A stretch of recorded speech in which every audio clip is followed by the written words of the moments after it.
तो हाय दोस्तों, आप लोग कैसे हो। तो आज के इस वीडियो में मैं बताने वाला हूँ छंद। क्या मैं बताने वाला हूँ छंद, बहुत ही बेहद अब बहुत ही अच्छी तरीके से मैं छंद बताऊंगा। तो चलिए, मैं एक बात और मैं कहना चाहता हूँ। मैं वीडियो स्टार्ट करने से पहले कहना चाहता हूँ, अगर आप लोग मेरे चैनल पर नए हैं तो चैनल को लाइक एंड सब्सक्राइब करना ना भूलिएगा। तो चलिए देखते हैं छंद। छंद आखिर आपका क्या होता है, कैसे किया जाता है और कैसे कैसे इसमें हम करते हैं। और देखिए, जो परीक्षाओं में बार बार पूछा जाता है हिंदी में, व्याकरण में जो हिंदी में बार बार पूछा जाता है वही मैं बताऊंगा। उसके अलावा कोई नहीं बताऊंगा। बार बार ये पूछे जाते हैं। इस वीडियो के बाद मैं बताऊंगा अलंकार के बारे में। देखिए, जो परीक्षाओं में बार बार, जैसे दोहा हो गया, सोरठा हो गया, रोला हो गया, चौपाई हो गया, यही बार बार परीक्षाओं में पूछा जाता है, ना कि और कोई। इसके छंद होते हैं, मुक्तक छंद होते हैं, एक वर्णिक छंद होता है, एक मात्रिक छंद होता है। तो उसको मैं नहीं बताऊंगा। तो चलिए देखिए, मैं सिर्फ यही बताऊंगा, दोहा, रोला, सोरठा, चौपाई, यही मैं बताऊंगा। तो चलिए अपना वीडियो स्टार्ट करते हैं। तो देखिए, छंद छंद किसे कहते, छंद होता क्या है। तो देखिए, वर्णों का क्रम, मतलब वर्ण, मतलब जो वर्ण हो उसका क्रम हो, एक क्रम से मात्राओं की गणना की जाए। क्या? मात्राओं की गणना की जाए।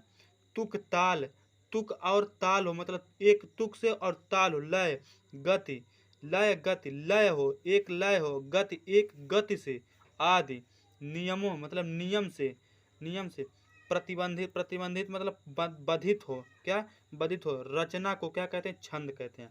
आप लोगों की बहुत ही बेस्ट तरीके से मैं बताया हूँ। देखिए, वर्णों, देखिए मैं तेज से बोलता हूँ। वर्णों का क्रम, मात्राओं की गणना, तुक ताल लय गति आदि नियमों से प्रतिबंधित रचना को क्या कहते हैं? छंद कहते हैं। क्या कहते हैं? आपका छंद कहते हैं। तो चलिए अब बताते हैं हम दोहा छंद। दोहा छंद आखिर आपका होता क्या है? दोहा छंद मैं बताता हूँ। तो देखिए, बहुत ही आसानी से बताऊंगा, आप लोग समझिएगा। अगर मेरा वीडियो आपको अच्छा लगे तो लाइक एंड सब्सक्राइब करना ना भूलिएगा। तो चलिए, मैं बहुत ही अच्छे से, अब बहुत ही उदाहरण के साथ, अब बहुत ही अच्छे तरीके से बताऊंगा। क्योंकि इसलिए मैं ये बता रहा हूँ क्योंकि ये बार बार परीक्षाओं में पूछा जाता है, 10 में, 11 में, 12 में, कई कई बार में पूछा जाता कि दोहा क्या होता है। कई बच्चे परेशान हो जाते कैसे करें, और सोरठा क्या होता है, चौपाई क्या होता है, छंद क्या होता है। तो यही सब मैं बताऊंगा बहुत ही अच्छी तरीके से, बहुत ही सिंपल तरीके से। आप लोग जरूर देखिएगा। तो चलिए मैं वीडियो अपना स्टार्ट करता हूँ। दोहा छंद में स्टार्ट करता हूँ। दोहा आखिर होता क्या है? दोहा होता क्या? जैसे देखिए, कबीर दास ने दोहा लिखा था। जो जिसने जिसने दोहा लिखा तो वही दोहा होता है। अब देखिए, तो चलिए हम दोहा छंद आपको बताते हैं। देखिए, तो चलिए देखते हैं दोहा आखिर होता क्या है। देखिए, दोहा, दोहा एक अर्ध सम्मात्रिक छंद है। मतलब अर्ध है, मतलब आधा रहेगा लेकिन बराबर रहेगा। क्या रहेगा? आधा रहेगा लेकिन एक बराबर रहेगा। देखिए, दोहा अर्ध सम्मात्रिक छंद। देखिए, अर्ध सम पर आप अंडरलाइन कर दिए, अर्ध सम्मात्रिक छंद है। इसके पहले और तीसरे चरण में 13-13, इसके पहले और तीसरे चरण में कितने होंगे? 13-13 मात्राएं होंगी। देखिए, इसके इसके पहले और तीसरे चरण में 13-13 मात्राएं, वह दूसरे चौथे चरण में 11-11 मात्राएं होती हैं। देखिए, 11-11 मात्राएं पहले। देखिए देखिए ध्यान से देखिए, पहले और तीसरे में 13-13 और दूसरे और चौथे में 11-11 मात्राएं होते हैं। उसे क्या कहेंगे? आप दोहा छंद कहेंगे। क्या कहेंगे उसे? आप क्या कहेंगे? दोहा छंद आप उसे कह देंगे। एक बार मैं वो बता देता हूँ। दोहा एक अर्ध सम्मात्रिक छंद है। इसके पहले और तीसरे चरण में 13-13। देखिए, इसके पहले और तीसरे चरण में 13-13 मैंने लिख दिया ऐसे भी मात्राएं। वह दूसरे चौथे में कितने होते हैं? 11-11 मात्राएं होती हैं। उसे क्या कहते हैं आप? उसे कहते हैं दोहा छंद। अब देखिए, इसका एग्जाम्पल देख लीजिए। राम नाम मणिदीप धरु। देखिए, इसमें एक लघु होता है और एक, देखिए इसको कहा जाता है गुरु कहा जाता है। इसको क्या कहा जाता है? लघु कहा जाता है। ये जो पाई के तरह रहता है उसको गुरु। देखिए, जो जो ये होता है इसको गुरु कहा जाता है, इसको लघु कहा जाता है। अब देखिए, हम और आगे बताते हैं। इसका एग्जाम्पल देखिए, कह रहा है एग्जाम्पल, राम नाम मणिदीप धरु। राम नाम मणिदीप धर। देखिए, यहाँ पर दो, यहाँ पर यश का मतलब यहाँ पर दो होता है। देखिए, यहाँ पर जो यश दिया है, यश, इसको गुरु कहा जाता है। इसका मतलब दो होता है, लघु का मतलब एक होता है। देखिए, यहाँ पर क्या हो जाएगा? अब दो, तीन, तीन हो जाएगा। उसके बाद में आप यहाँ पर कर देंगे 4, 5, 5। उसके बाद यहाँ पर कर देंगे 6, 7, 8, 9 और 10, 10 और उसमें से एक 11। देखिए, आपका ऐसे किया जाए। देखिए, यहाँ पर 2 हो गया, आपका यहाँ पर 2 हो गया, 2 1 3 3, उसके बाद 3 4 5 5 6 6, उसके बाद यहाँ पर देख लेंगे 7 7 8, उसके बाद यहाँ पर 9, उसके बाद यहाँ पर 10 11, यहाँ पर हो जाएगा 12 और 13 आपके हो जाएंगे। देखिए यही है, राम नाम मणि दीप धर जी देहरी द्वार तुलसी भीतर बारी रहो जो चाहस उजियार। देखिए यही एक दोहा है। एक बार मैं और बता देता हूँ, राम नाम मणि दीप धर जी द्वारी द्वार तुलसी भीतर बारी रहो जो चाहस उजियार। मैं आशा करता हूँ आप लोगों को दोहा बहुत ही अच्छे तरीके से समझ में आया होगा। अब उसके बाद चलिए मैं बताता हूँ सोरठा क्या होता है। सोरठा देखिए, सोरठा इसका अपोजिट होता है, मतलब उल्टा होता है। सोरठा देखिए आपका क्या होता है, मैं बताता हूँ सोरठा क्या होता है। तो चलिए अब बताते हैं आपका सोरठा क्या होता है। देखिए सोरठा आपका क्या होता है, देखिए मैं बताता हूँ। सोरठा, सोरठा एक अर्धसमात्रिक छंद, जैसे दोहा एक अर्धसमात्रिक छंद आधा रहेगा लेकिन बराबर रहेगा, वैसे ही सोरठा एक अर्धसमात्रिक छंद है। यह दोहे का उल्टा होता है। जैसे मान लीजिए अगर दोहे के पहले और दूसरे चरण में 13 13 है और दूसरे और चौथे चरण में 11 11 है, तो इसका दोहे का बेसिक उल्टा हो जाएगा। पहले और तीसरे चरण में 11 11 हो जाएंगे। क्या, पहले और तीसरे चरण में 11 11 हो जाएंगे और दूसरे और चौथे चरण में 13 13। देखिए उसका उल्टा सेम टू सेम उल्टा हो जाएगा। देख लीजिए आप एक बार दोहा देखिए, इसके पहले और तीसरे चरण में क्या कितना कितना है, 13 13। इसके पहले और तीसरे चरण में 13 13 है, और इसके पहले और तीसरे चरण में देख लीजिए कितने कितने हैं, पहले तीसरे चरण में कितने कितने 11। देखिए उसी का उल्टा हो गया कि नहीं, हो गया ना। अब उसके बाद देखिए आगे चलिए, अब देखिए दूसरे और चौथे चरण में कितने कितने हैं, 13 13 हैं। कितने कितने हैं, 13 13। अब देख लीजिए इसमें दूसरे चौथे में कितने कितने हैं, दूसरे चौथे में कितने कितने हैं, देखिए कितने कितने 13 13। देखिए इसमें दूसरे चौथे में 11 11 हैं। देखिए सॉरी मैं थोड़ा गलती हो, इसमें चौथे और तीसरे में 11 11 और इसमें कितने हैं, 13 13 हैं।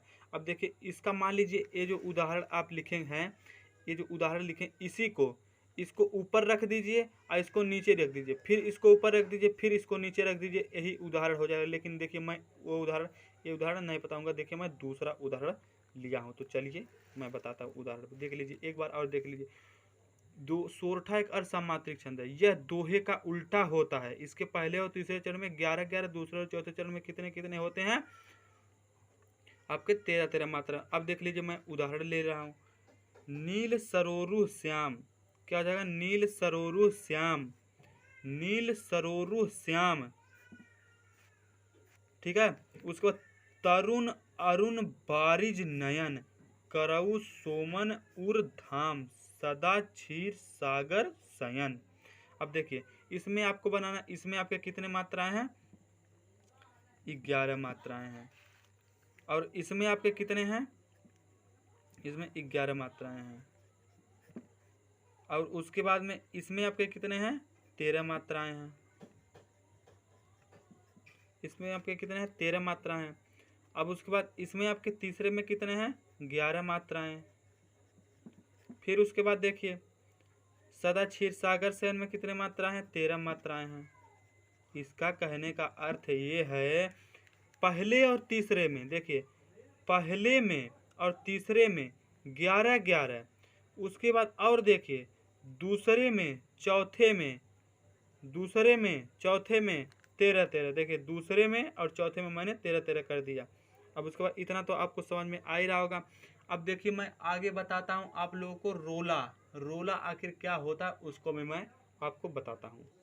तो चलिए दोस्तों मैं रोला बता देता हूँ आपका रोला क्या होता है। देखिए रोला, रोला छंद आखिर क्या होता है। रोला एक सममात्रिक छंद है। देखिए इसमें सममात्रिक आ गया, मतलब इसमें सब कुछ सब सभी मतलब इसमें मात्रिक सब मात्राएं बराबर होती हैं। इसके 4 चरण होते हैं। क्या होते हैं, इसके 4 चरण होते हैं। प्रत्येक चरण में कितने कितने मात्रा होती है, 24 24 मात्रा। आपके कितने कितने मात्रा होती है, 24 24 मात्रा होती है। उसे ही आप क्या कहेंगे, रोला कहेंगे। क्या कहेंगे, रोला। उसे ही आप रोला कर देंगे। देख लीजिए आप, रोला एक सममात्रिक छंद है। इसके 4 चरण होते हैं। क्या, 4 चरण होते हैं। प्रत्येक चरण में 24 24 मात्राएं होती। अब देख लीजिए यहाँ पर 4 चरण दिए हैं आपके। देख लीजिए 1 चरण, 2 चरण, 3 चरण, 4 चरण, 4 चरण दिए। देखिए बहुत ही बड़ा उदाहरण है। देखिए एग्जाम्पल, एग्जाम्पल देखिए, हे देवी, है देवी नहीं, देखिए है लिखा गया, हे देवी यह नियम सृष्टि में सदा अटल है। हे देवी यह नियम सृष्टि में सदल, इसमें कितनी मात्राएं? 24 मात्राएं हैं। आप किसके हिसाब से निकालेंगे? गुरु और लघु के हिसाब से। ये आपके गुरु हो गए, ये आपके लघु हो गए। हे देवी, हे देवी यह नियम सृष्टि में सदा अटल है। रह सकता है वही सुरक्षित जो बलवान है। रह सकता है वही सुरक्षित जो बलवान है। आप लोग स्क्रीनशॉट मार लीजिएगा, आप लोग देख लीजिएगा। निर्बल का है नहीं जगत में कहीं ठिकाना, रक्षा साधन प्राप्त हो, रक्षा साधन उसको प्राप्त हो चाहे नाना। अब देखिए यही आपका रोला है। इसमें कितने मात्राएं? सब में 24 मात्राएं। अब देखिए इसमें भी 24 मात्रा, इसमें भी 24 मात्रा। प्रत्येक 4 चरण होते हैं, चारों चरण में कितने कितने मात्राएं होते हैं? 24 मात्राएं। देख लीजिए एक बार। रोला एक सममात्रिक संख्या, इसके 4 चरण होते हैं, प्रत्येक चरण में 24 मात्राएं होती है। देखिए इसमें सब में 24 मात्राएं हैं। आप लोगों को बहुत ही अच्छे से, अब बहुत ही बेहद अच्छे से समझ में आया होगा। अब देखिए मैं इसके बाद बताता हूँ आपको चौपाई। चौपाई क्या होता है? तो चलिए अब आप देख लीजिए चौपाई छंद आखिर होता क्या है। क्या चौपाई छंद आखिर होता क्या है? देख लीजिए चौपाई। चौपाई भी एक सममात्रिक छंद है। क्या चौपाई एक सममात्रिक छंद? चौपाई भी एक सममात्रिक। इसके 4 चरण होते हैं, इसके भी 4 चरण होते हैं, लेकिन इसमें चारों चरण में कितने मात्राएं होते हैं? 16 मात्राएं। इसके 4 चरण में आपके कितने कितने मात्रा हो जाएंगे? 16। उसे आप क्या कहेंगे? क्या कहेंगे आप? चौपाई कहेंगे। क्या कहेंगे? चौपाई। आप उसी को चौपाई कहेंगे। देखिए इसमें कितने चरण? 1 2 3 4, 4 चरण। और प्रत्येक चरण में 16 मात्राएं हैं। प्रत्येक चरण में 16 मात्राएं। आप किसके द्वारा निकालेंगे? लघु और गुरु के द्वारा। देखिए लघु का मतलब 2 होता है, अगर गुरु का मतलब 1 होता है।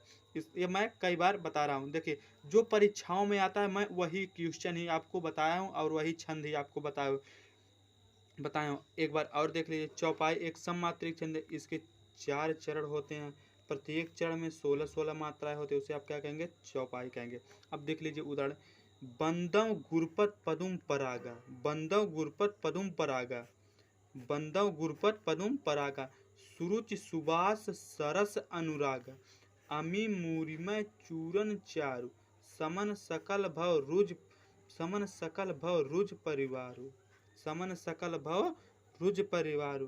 देखिए देखिए मैं एक बार तेजी से बोले। बंदव गुरपत पदुम परागा, सूर्य सुबह सरस अनुरागा, अमी मूरिमय चूरन चारु, समन सकल भव रुज परिवारु। मैं आशा करता हूँ कि आप लोगों को समझ में आ गया होगा। अगर आप लोगों को बहुत ही अच्छे से, बहुत ही बढ़िया से मैं बता दिया हूँ, अगर आप लोगों को समझ में आया हो तो चैनल को लाइक एवं सब्सक्राइब करना ना भूलिएगा। धन्यवाद। उसके अगले वीडियो में मैं आप लोगों को बताने वाला अलंकार। अलंकार कितने प्रकार के होते हैं, इसके कितने भेद होते हैं। धन्यवाद।